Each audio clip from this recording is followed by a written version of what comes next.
It's not true that women can't be understood. You know, the jokes about, you know, God doesn't even understand women. It's just not. Each woman is different, and each woman may need something different, to hear something different, to be, you know, shown something different. But it doesn't mean that she's impossible to understand. I promise you, if you look hard enough, well, not even hard enough, if you just look and pay attention, you'll be able to find the answer and understand women. And it may take some probing. I will tell you that. It might not be the first thing that comes out of my mouth. This afternoon, I was in kind of a not real good mood. I was real quiet.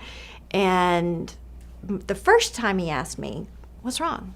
I was like, oh, I'm just tired. I haven't slept well the last few nights. But then he started asking again, are you sure that's it? Are you sure there's nothing else going on? Then I was able to say, well, that's only part of it. And I was able to articulate the other things that were kind of going through my head at the same time. That made me feel like, okay, he cared enough to ask, to dig a little deeper, to ask some more probing questions. And there was a reason there.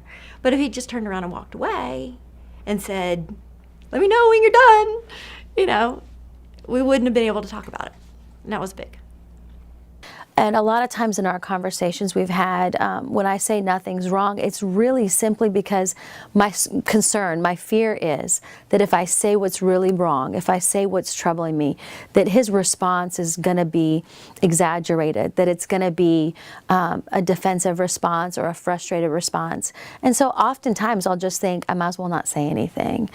Maybe he upset me. Maybe he said something and I didn't have it in me at the moment to say, hey, that hurt. And I'm sitting there just smarting over it. But if he would sit there and actually say, hey, honey, why are you so quiet all of a sudden? I would actually be able to explain to him and we could actually get something resolved. Guys probably tend to think that we're playing games, but because we did it back in high school. But that doesn't mean that we go through that our whole lives. They just have to learn to understand our thought process. And they will be able to understand us. I mean, it's simple. It's like math. There's always an answer. With us, there's always an answer. Always. So now we're going to do the guy's side of the story, learning about women. And the way we started the research on For Men Only is related to the first subject we're going to cover. When a book or a movie is successful, what's the next thing that they always want the author or movie producer to do? Write another, do a sequel. In addition, during the first year or two that Shaunti was out talking to women's groups about the For Women Only stuff, women would always come up to her and say, so, when are you going to even out the score and do the other side? So the publisher came and said, okay, we're going to do the For Men Only book. And Jeff, we really need you to do it with Shaunti. I was really hesitant. It wasn't having to do all the research that worried me. I'm a lawyer by training and know a little bit about analysis and how to process through certain difficult things, so that was okay. And I wasn't worried at all that we'd have fights or disagreements or anything like that because of it. It was something else. So one night when we were out to dinner with the publisher, I told him that I had some serious concerns. Shaunti looked at me and said, what is it that's really bugging you about doing this? I said, well, this book is a way for men to understand women, but I'm just not sure you guys can be understood. And I said, excuse me? I said, well, you know, you're kind of random. I was like, what? Well, I said, well, think about it. Every guy knows it's just like we're standing in front of some machine and we pull a lever today and we get a certain response. Tomorrow, at that same machine, we pull the lever and we get a totally different response. To us guys, that's random. And I said, we are not random. If you are getting a different response, you're pulling a different lever or you're pulling it differently or something because we're not random. So this book essentially became a giant research project to prove to Jeff that women are not random. And then I could share with guys the findings. So that's what the whole project was. That's what it really came down to, sitting in focus groups, doing surveys, taking in data, understanding it, and trying to figure it out. But even if I could be convinced that women could be understood, I still had a final big reservation before I agreed to do the book. And that was, even if we came up with some great stuff, would there be any guy at all who was going to read it?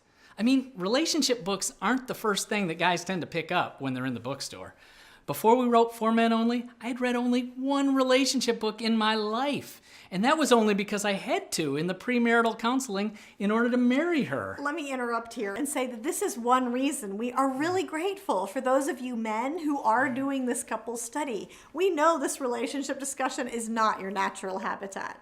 But as I was wondering whether any guy would buy and read For Men Only, something occurred to me. You see, I like gadgets, hardware, software, and stuff like that. And when I open them up out of the box, they always come with a manual. But do most guys ever read the manual? Nah, you just start pushing buttons until you get up and running. And that's often because the gadgets come with something else besides the big user manual. That little glossy foldout called the Quick Start Guide. So we decided to create a Quick Start Guide for women. In 5 minutes, you can be at least up and running. And if you get into trouble, you can always consult the manual a little later. Because the truth is, when you're confused, if you do look hard enough, you'll find that there is a way to address almost every situation that confuses you. And now that leads us back into debunking the assumption that women are random, which I want to get into a bit more since this will set up the rest of our time in this study. Here's some context. Most of us guys, we like things to be predictable, things we can understand. For example, I love the little cheap refurbished computer we got for our kids. It was 99 bucks and it works great. They click the mouse and it works. They open the software and it works. They go to their school's math games site and it works. Well, up until a few weeks ago, when it didn't work. Suddenly, it froze up and acted really weird, and finally locked them out altogether. I was pretty confused for a bit. Was it a virus? Had the hard drive stopped working? What happened? And that's the sort of alarming feeling we sometimes have in our relationship with a woman. Let's say she's upset, out of the blue, and we don't know why. It's that sense of, something must be wrong, and where did that come from? Was it me? I don't know what I did. So it's that same confused feeling, but there is a big difference in how we handle it. You see, from the time that most of us were teenage boys, if we couldn't figure out a girl, if we were confused, if she was mad at us and we couldn't figure out why, we felt stupid. So we'd go into the locker room, nurse our wounds, and joke with the other confused guys and say, who can figure girls out anyway? But can I interrupt here? Sure.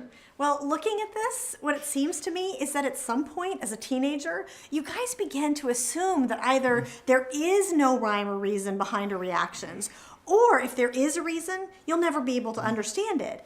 Either way, it seems like you start to feel like you have no chance of getting it right. You're just confused. So you think the only sensible thing to do is to throw up your hands and try to ignore the problem. Or you think, I'll just leave her alone until she calms down. But what I think you're really hoping for in all those situations is that it will get better on its own. Oh man, you bet we're hoping that it'll get better on its own.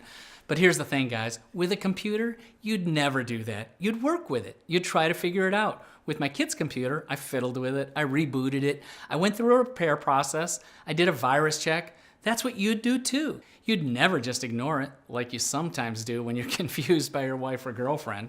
Why the difference? It can't be that you really love the computer and don't care about your wife. No, it's that you know with the computer, you know there's a reason things aren't working. And you assume it can be fixed. So you take a crack at it. Well, here's what I was shocked to discover during the whole research study.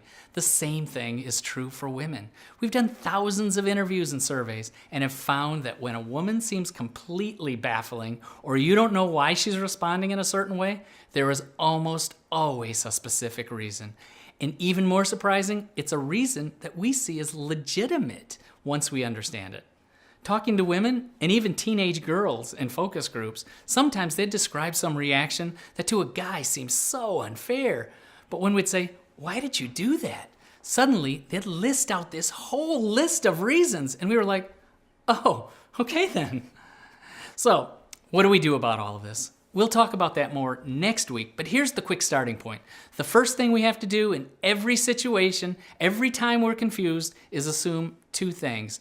One, that there is a reason instead of assuming there isn't one. And two, that if we look hard enough and try to dig into what's going on, we'll be able to find it. Those two things are so important. Over the next few weeks, you'll see those themes running under the surface in many of our topics. And you'll find it is very encouraging to realize that you don't have to be confused so much of the time. So that is the good news we want you to take away from this first session together. Realize that you can understand her and make her happy, and the rest of the study will be showing you how.